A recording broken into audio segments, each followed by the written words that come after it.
Wow, you guys are a lot bigger than 5th graders, so just give me a second. Good evening, everyone, and thank you so much for coming here to support those of us who are officially teachers. I am so proud of each and every one of us. Thank you for coming to support us. I know I speak for most of us when I say that we could not have made it to this point without each and every one of you guys, so we thank you. And I'd like to say a special thank you to my husband who put his dreams on hold so that I could finish mine. Thank you.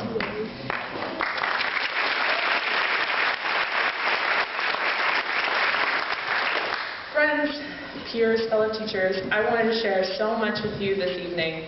And if you know me, then you know I wanted to start with social justice and end the call for equality in our schools. But I knew that wouldn't fit in the 4 minutes that they gave me, so I had to change it up.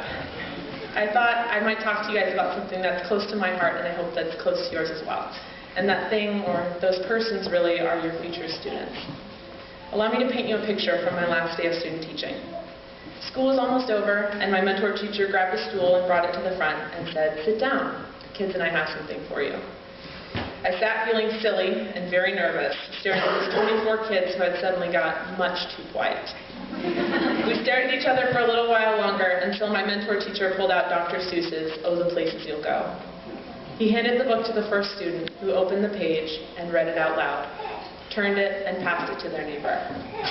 As the students took turns reading pages out loud and passing it to their neighbor, I was struck with the realization that as much as I needed to hear these words about having feet in my shoes and brains in my head, that my students needed to hear it more. But more than that, they needed to hear the message that comes between the hopeful beginning and the triumphant end.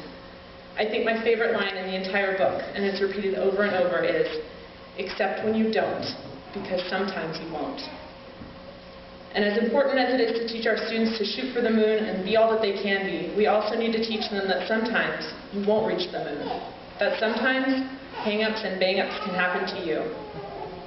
Teaching our students that failure is part of any process and not letting it keep them down is one of the most important lessons we can teach them.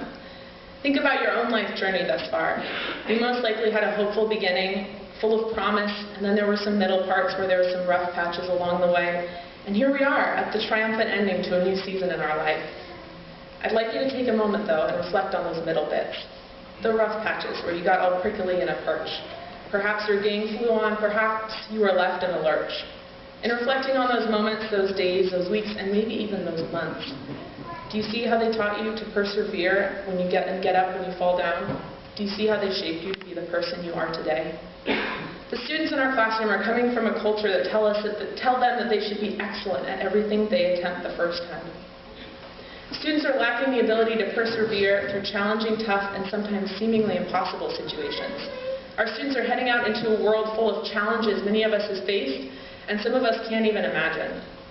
I've come to realize that my future job as a teacher is so much more than imparting knowledge into small human beings that they will need to move from grade to grade.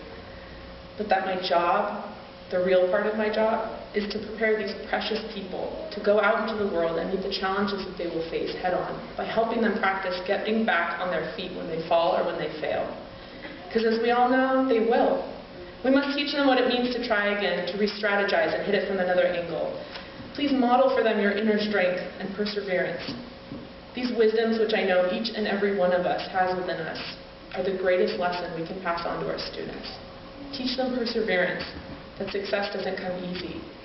And these are the lessons that the world and our students need to hear more about. So to close, I'd like to read you a selection of pages from Oh, the Places We'll Go.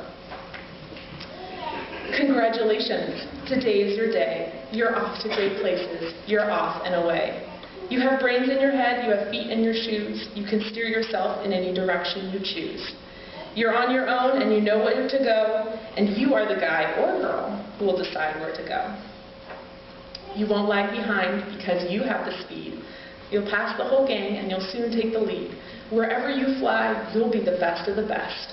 Wherever you go, you will top all the rest. Except when you don't, because sometimes you won't.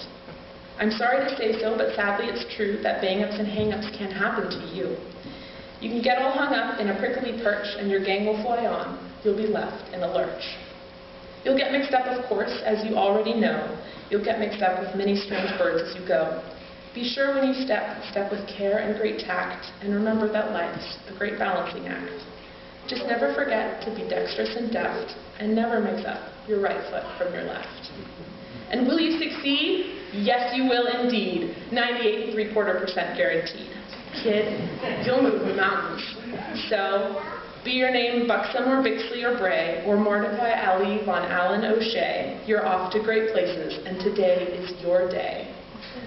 So go, get on your way.